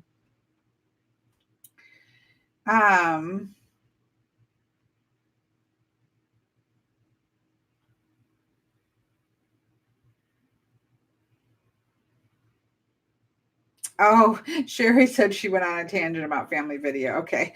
I'm like, I don't know where we went there. I missed it.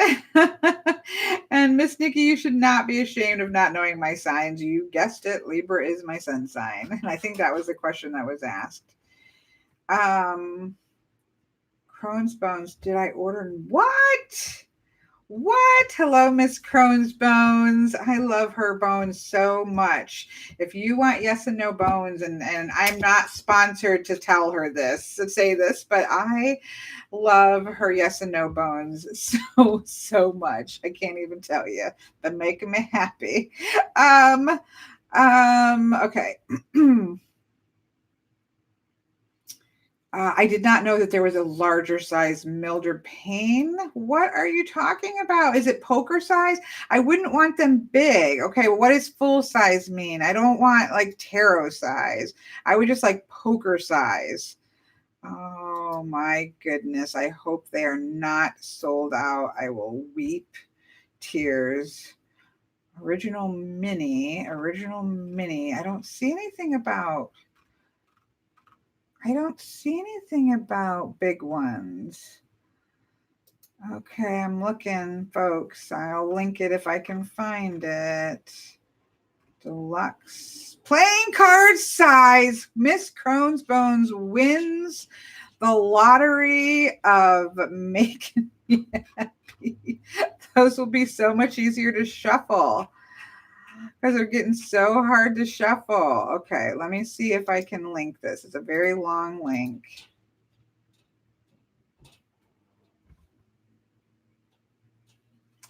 Miss Nikki has 38, 34 air, 16 water, and 11 fire. Well, yes, I think everybody has them all. I would be really surprised if somebody had a 0. I'm trying to think of all of the I've done a lot of birth charts because I use them for past life readings. And then, of course, I use them for an astrological reading that I do. So I've looked at a lot of birth charts, and I don't know if I've ever gotten one with 0 of something. Maybe 1, so pretty close to 0. But I feel like we'd all have a little bit of something.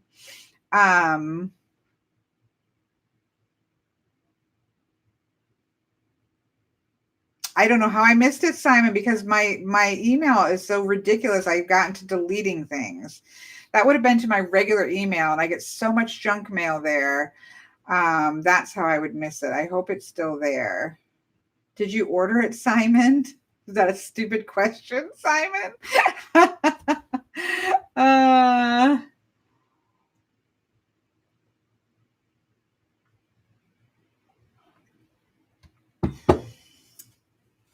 Oh, that's delicious tea. I've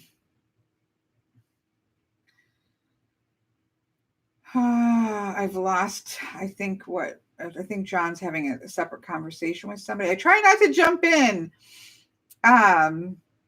Anyways, thank you, Crohn's Bones. I missed that entirely.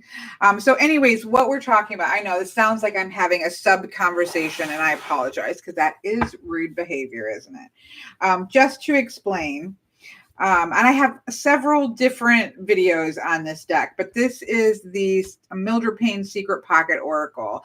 I have videos on the regular first one, the expansions. I have a video about how it's actually a very balanced deck. If anything, it leans a little bit towards positive versus anything, but it is a Lenormand style, symbolic style deck. That is really cool and really awesome. However, with all of the additions, it's become a pretty large deck.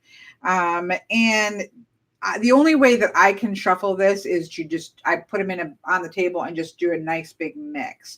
And I've always said I wished he would come out with a poker size that you can riffle a little bit easier. And so apparently that's what he's done for 2020 is give us a poker size. And so Crohn's Bones was asking if I'd heard of it, and I was like, what? And so that's what that link was, because I love this deck a lot. So yeah, very exciting. Oh, it looks like I'm having a connection problem. Unable to connect to chat. I've never seen that before. I'm going to do a test.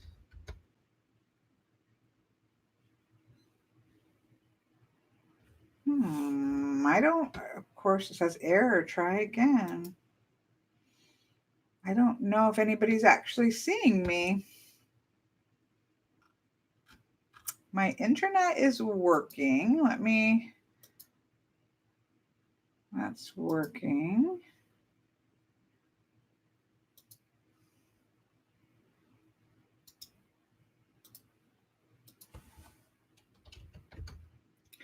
Yeah, my internet is so maybe not. Yep, there it is.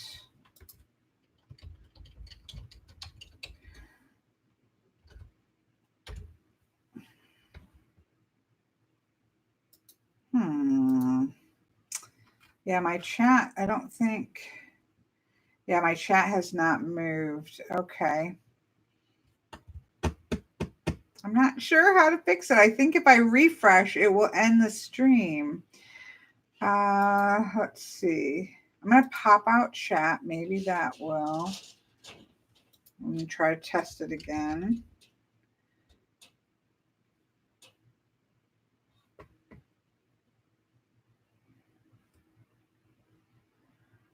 Okay, that now I'm seeing chat. Can anybody let me know if they can see me? Oh, Simon said he sees me. Okay. I'm going to try to no. So when I have it in here, I'm not seeing everybody. Okay, I'm just going to pop chat out. Thank you, Simon. I can't refresh this new webcam version. If I hit refresh, it starts the whole thing over again. I can't refresh it. Now I can see your texts. So I can see you now. Whoops. I can see you when I pop the chat out. Oh my gosh. And I think I just deleted it. All right, let's try this again.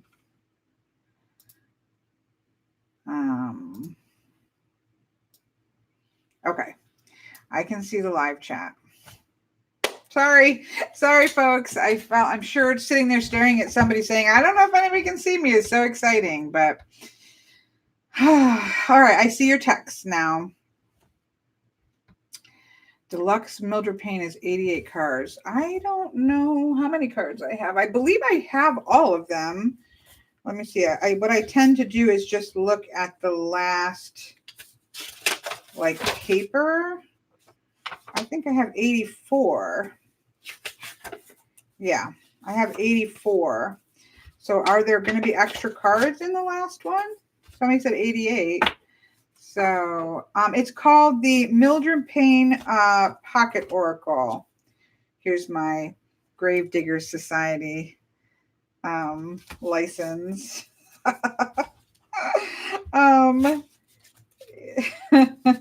I know, again, people have mixed feelings about Patrick Valenza's marketing.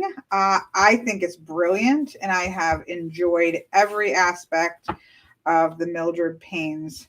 I don't have his other decks. I'm not a huge fan. Sorry, Simon. Of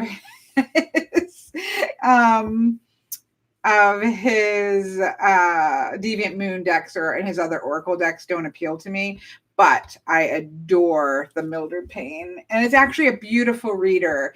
I do a web reading, I think it's called. I can't remember what I called it. I think it's a web reading. I do just with the Mildred Payne on my website. Because it reads really gorgeously. It has a really good balance of positive, negative, and neutral cards. And it reads beautifully in that style of Lenormand, Kipper, Sibylla style symbolic reading that's really gorgeous. So yeah, I'm a big fan. Oh, so there are 84 now, but apparently there will be 88 in the playing card size. Yeah, I will definitely be getting right on that. Oh, did not know that. Thank you, Crohn's Bones.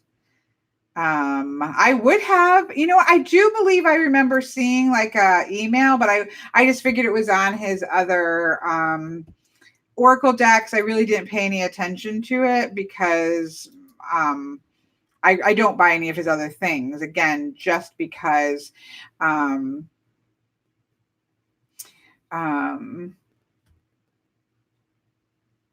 not because I don't appreciate his artwork, but it doesn't appeal to me. But Mildred Payne, it definitely appeals to me. So I have gotten every version of them. That's not true. I haven't gotten I think there's been some weird colorations, maybe. He does a lot of different kinds of colorations, and I have not done any of his colorations. And I just purchased it so that it You guys wouldn't buy it out because I pointed it out. This is how much I love Mildred Payne Pocket Oracle, and I used to say this at the when I would talk about it, that I just wish she'd do a poker size version. So I feel like finally, it is in the version, poker size version that I have always wanted. I wouldn't get rid of my mini because the mini works really well with the reading that I usually do with it, but I really wanted a poker, so I'm excited about that. Thank you. I think I've told Crone's Bone thank you like 50 times, but thank you. See, I'm not the only person that I'm not the only person who encouraged people to buy decks. Sometimes Crone's Bone comes on and spends my money.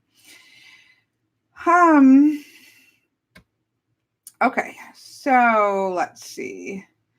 Anything above where, okay, Al asked a question. I believe you said you don't use a significator. Is that correct? If so, would you use one if there's would you use one if there's one included with a deck? Okay, so Al, I'm kind of going back to that. AKA he listened to me. Can we just interpret it that way, Simon, that he listened to me? I don't think we can, but I could try for it. Okay, Al, going back to, so I don't use significator cards in tarot. I don't use a significator card in any way in tarot. I don't pull a specific significator card for people. But for systems that have significator cards, such as obviously Lenormand, Kipper, those types of things, I do use in significator cards. But Lenormand and even Kipper, but especially Lenormand, is based on significator cards. So obviously you need to use them to work with Lenormand. If it's an Oracle deck that has significator cards, sometimes I do. Excuse me. For example, the Rackham Oracle. The Rackham Oracle has a lady and a gentleman. I can't remember what it's called, but they have a significator card. And so I, shuffle, and then I will go and find the significator card and see what's on either side of the significator cards. But for tarot, I do not use significator cards. Some people do, like they will say, okay, well, what's your birth? What is your significator card? So, AKA my significator card. My birth card is just as a Chariot, so that could be a significator card. The Queen of Swords is typically what I would use for a significator card, or the Justice card. And so there's no way in which I use significator cards in tarot. I'm not saying like I never, ever, ever, ever would.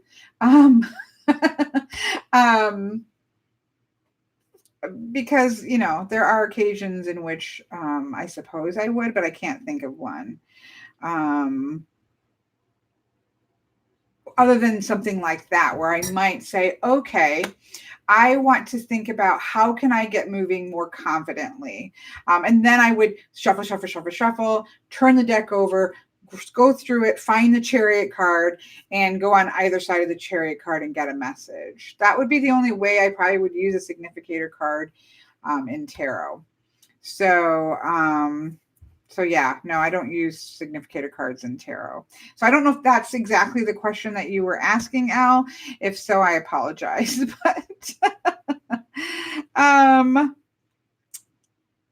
the little girl is creepy. Now, I will say this, that the little girl, Mildred herself, does not show up in the cards. Like, there isn't a Mildred card, which I'm actually quite happy of, because I don't really want a ghost child in not looking like the actual image. I like it in the drawing, like there's a puppet and things like that, but it's a really great little deck.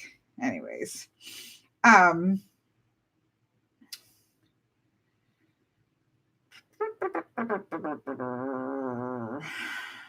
Okay. If there is anything that I missed, please. Miss Lori, hello, beautiful. How do I get Crohn's bones? I think if you go to her Etsy shop or go to Etsy and search for Crohn's bones, she has yes and no bones for casting. So if you like to use playing, it's very similar to how I think I've done videos on how to do really good, really in-depth yes and no questions with playing cards. And you can do something similar with her bones. Miss Lori, I owe you emails, but I owe a lot of people emails, so please don't hate me. Part of 2020 goals is to figure out a better emailing system. I'm sitting here with goosebumps. If I have kind of reaction just about me, I stay awake. Yeah, I mean, not everybody is going to. What are we talking about? I think I'm missing. I'm going to not insert myself in a conversation because I'm not sure what people are talking about. Somebody, I don't know. I think the people are talking about creepy things, but I thought they were talking about the Mildred Payne Pocket Oracle, but I think now they're talking about somebody who passed away. I'm very confused. So I'm going to stay out of that conversation because I don't know what they're talking about.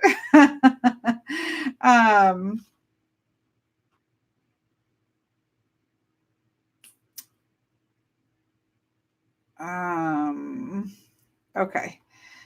Okay, what time is it here? We need to do a oracle reading. So let's do an oracle reading. All right, I've got to clean this up. This is my section of tarot decks and oracle decks. Let's just try this one out. I'm trying to give this one another shot.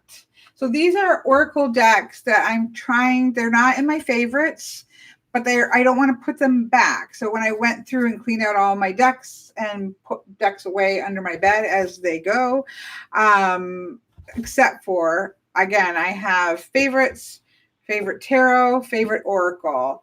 These are not. Favorite tarot and oracle, but they're ones that I use all the time for readings for clients, so they kind of have their own space, so I can grab them quickly. And then this cubicle are decks that I want to work with. So I'm going to do a video. I'll try to do it tomorrow of what's in this cubicle. Like these are decks that I want to work with a little bit more to see whether I'm kind of going to rule them out, or do they going to move to a favorites list, or what about them? So Connected and Free is an oracle deck that I have enjoyed using in the past, but I've mostly only used, in fact, you can see I have the chakra points out because I've mostly only used it with energy point readings that I've done. I don't think I've ever used it just as an oracle deck. It's called Connected and Free, the Alchemist Oracle. So it's one that I've just pulled out to say, all right, I need to give this one another go and see what do I really think about it, because I'm kind of up in the air about it.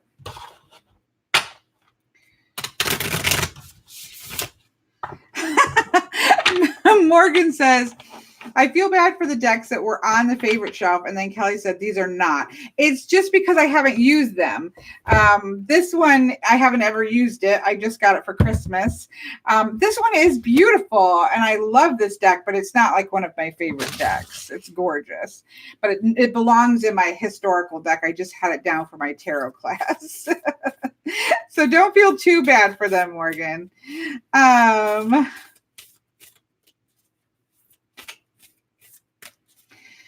They will have their chance. Al Cassidy says, I often use a significator card for a hide and seek spread. Shuffle the deck, look for the significator. Yes, that I do love to do, Al Cassidy, but I mostly do it with like Lenormand, things that have significator cards. The Rackham Oracle, the one that's really good for that in my favorites list is the this one. I love using it with the Oracle of Reflections, which is one of my favorite decks. And this has significator card in it. And I love to shuffle and find it. as well. But I don't do that very often with tarot, because if I'm going to do that, I guess I just am using one of those other types of decks.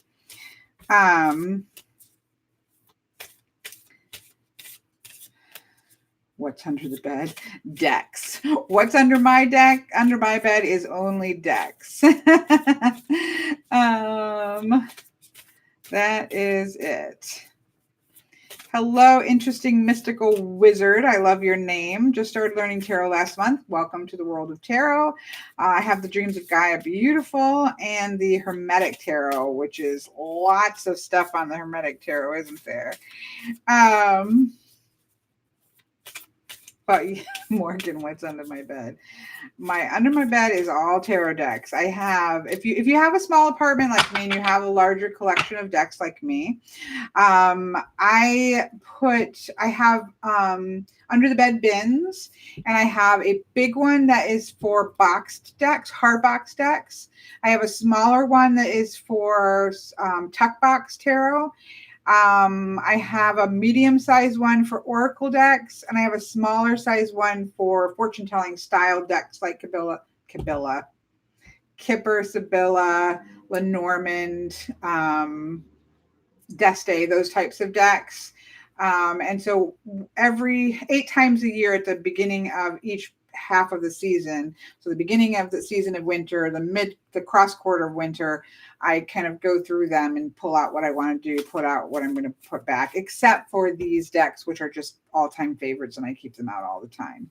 So that's how I organize my collection, and it's worked really well for me. I did it a full year last year, and I don't know if I did it for a full year the year before. I can't remember, but it's worked really, really well. I go through my collection, 8 times a year. Of course, if I just think, oh, I want to work with a particular deck, then I'll go get it. But 8 times a year, I'm rifling through my whole collection and thinking, okay, does this feel like one I want to pull out for now, or putting things back and kind of doing that. And it's worked out really good. I know, Kabila, maybe that's the deck I'm going to make next. Morgan, instead of a Kipper deck, maybe I'm going to make a Kabila deck. That makes me so happy. Kabila is not a deck. I was trying to say Kipper or Sibylla, and I crunched them together and said Kabila. And so it is not an actual deck, but maybe someday it will be.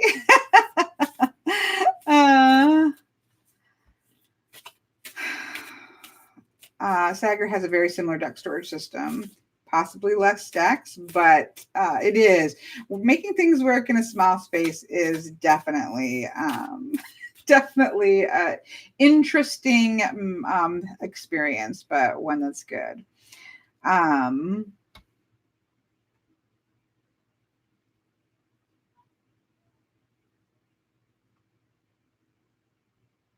If I miss something, I'm not going to be able to find it, but I have not, Lucy, and I use it all the time. I got this in a trade, and I love this deck. And I don't know why I haven't done a walkthrough. There's a couple decks like that. It's like, I use these all the time. I need to do a walkthrough. What I need to do is go through my favorites and see, are there any of my favorites that I haven't done a walkthrough, and then kind of fix that problem maybe first. But I do love it. The thing about the Cheminée Tarot is that I believe that every tarot card asks a question, right? We talked about that in, I think, some kind of live stream. So if every tarot card is asking a question, it's also giving us an answer, right? So it's also giving us the solution. What the Cheminée Tarot does is that the Cheminée, yes, the Art of Life is the other one, Starrett. Thank you. I knew there was another obvious one. What the Cheminée Tarot does is a lot of times the images are the solution. So the solution to the card is what's depicted. And it's really beautiful the way that it does that. I know the Art of Life would be a very long. I mean, all mine are long, so whatever. Okay, let's try this deck out. I don't know how we got so sidetracked from doing this. My point is that this is in my, I don't really know how I feel about this deck, so I need to give it more try so I can decide.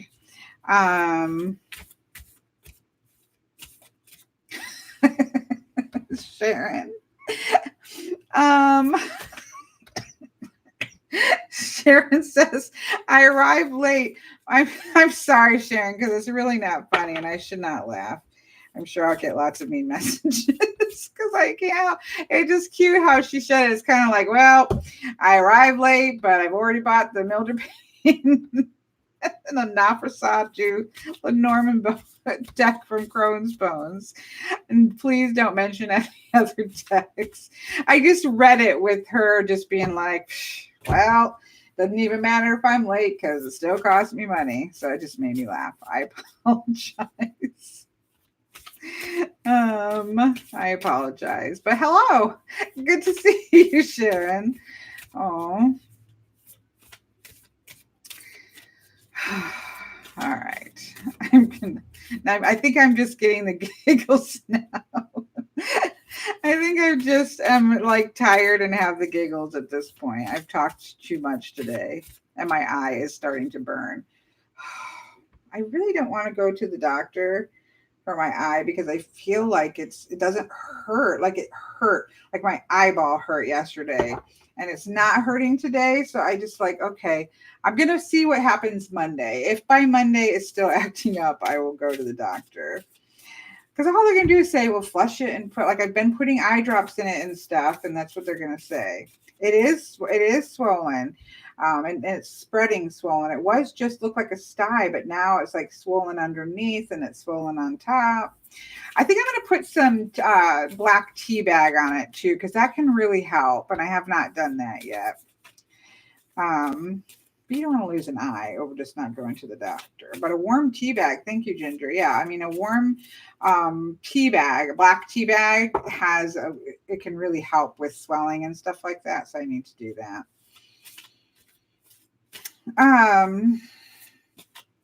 Okay, Miss Jamie Loom, that's not my fault. Jamie Loom, that is my friend. She had a channel called Quilfin on YouTube. I think it's still up, but she doesn't really post it very much. That was her fault. She raved about it and yeah. And then I got Patrick to buy. Yes, exactly. Annika. And it was her fault. She posted something on Instagram and then she messaged me on WhatsApp and was like, what? And I was like, and then I was like, talked to my friend Patrick into buying it just so I wouldn't be by myself. So that was her fault. You can blame her. But that's okay, Jamie Loom, because I'm pretty sure you just made me purchase the Spacious Tarot. So I think that's probably your fault, Jamie Loom. At least you were co-conspirator. There were several people saying you need to get the Spacious Tarot. You need to get the Spacious Tarot. But I'm pretty sure you were in on that. The Lost Forest. That's Morgan. The Lost Forest that Jamie Loom just bought. I'm not claiming fault on that one.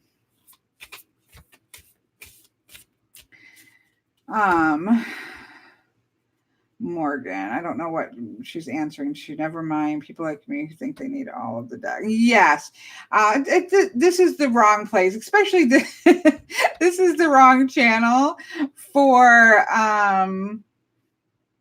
staying away from deck purchases. I will definitely agree with that. I started the channel to do walkthroughs, so obviously there are lots of walkthroughs. Now, I would argue that there are also a lot of tutorials and other things as well, but there are a lot of walkthroughs. So it is hopefully, I know some people have watched walkthroughs and decided that wasn't the deck for them. And that to me is just as much a success. But the fact of the matter is, if you're new to tarot, all you really need is a deck that you love. That's it. That's all you need is one deck that you love. I had 3 decks, a tarot deck, OM deck, and an oracle deck for 9.5 years. So I've done both sides and they both have equal pleasures to them.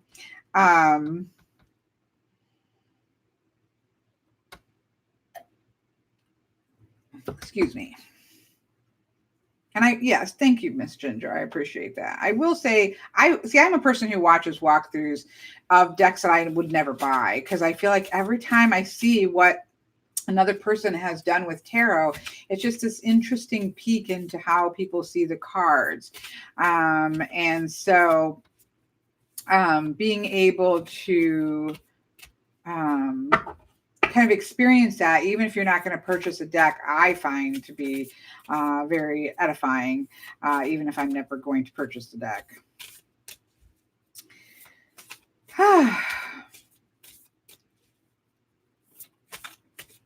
Okay, let's pull a card because I feel like Nikki is like, I feel Nikki's eyes looking at the back of my head saying, pull those cards, Kelly. But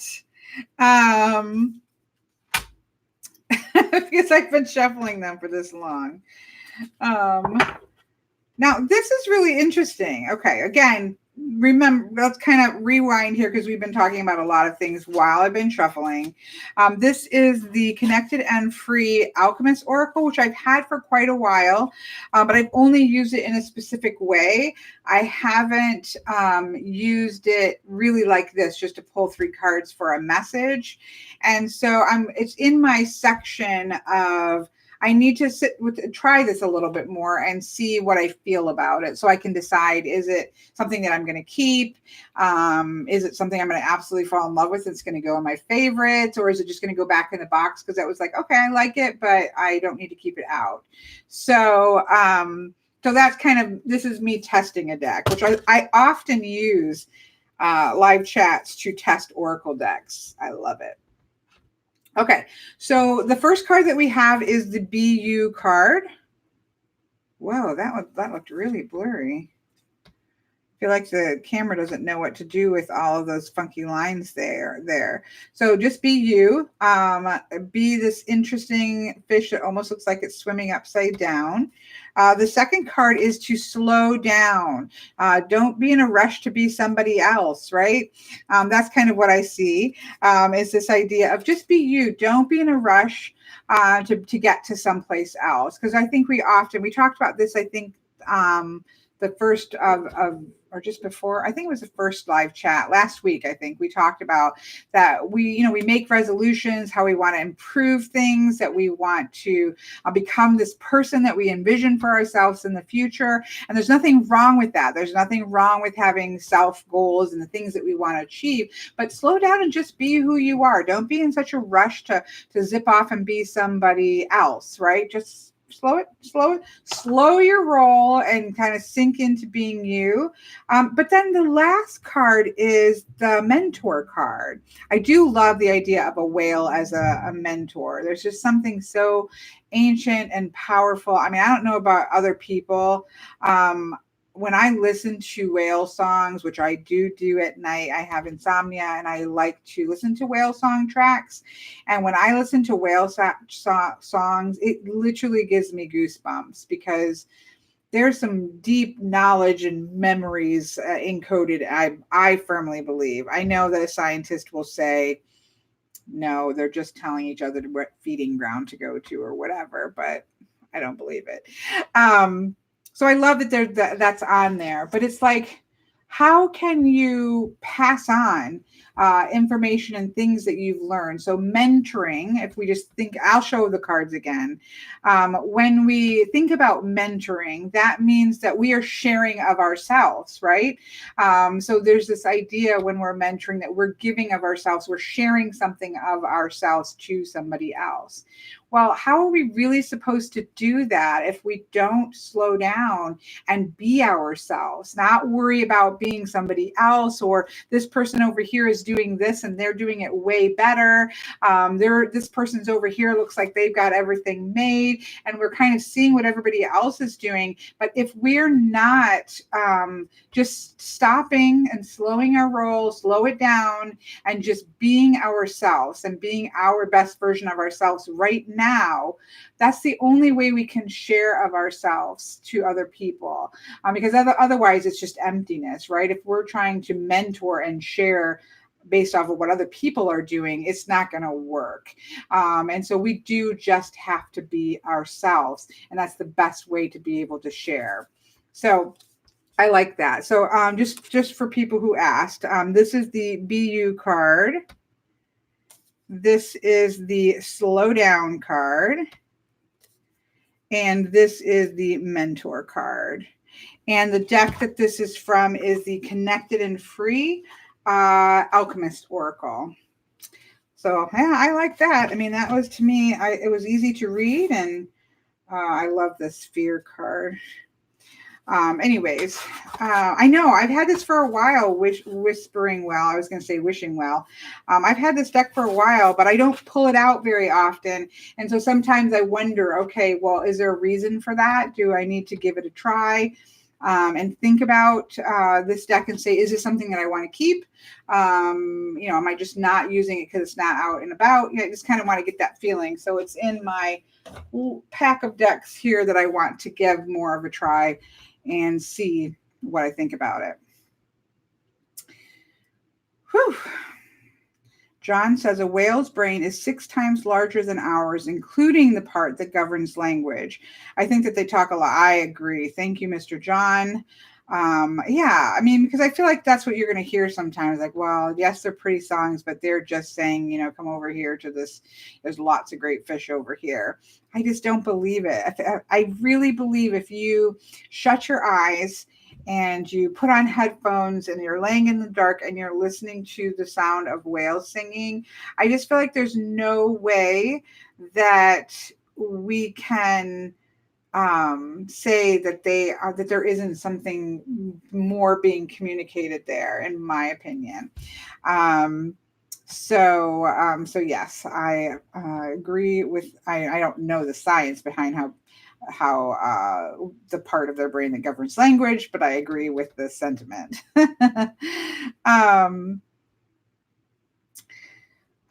Okay, I am going to put an end to this conversation because I think I'm done speaking for the day. With class and this, we're 5 hours of talking, and I definitely feel like it's time to stop talking for a little bit. So I'm going to put an end to the chat today. But thank you all for showing up and spending some time with me, thinking and talking about the elements. We had our week card for those who missed it of the 2 of Swords, with the reminder that it is our choice, right? Who we become, how we react to situations around us are all about choice. And so think, instead of just reacting or standing and thinking, just me with the world pounding at me, what are you going to choose? How are you going to choose to act? How are you going to choose to react to situations over the course of the week? And then, of course, with the message that we just got, to just sit, be still, and be yourself. Even if you have goals for improvement, it's great to having goals for improvement, but slow down and really be present with yourself now, because that's the only way that you can share. So I hope that helps you in some way this week. Yes, Miss Whale Song, I agree with her sentiment. Thank you, Miss Nikki, for your amazing moderating. She really, really, really should win some kind of a YouTube moderating award if there is anything like that. So thank you, and have a wonderful, wonderful rest of your weekend, whatever that might look like. So I'm gonna wrap it up.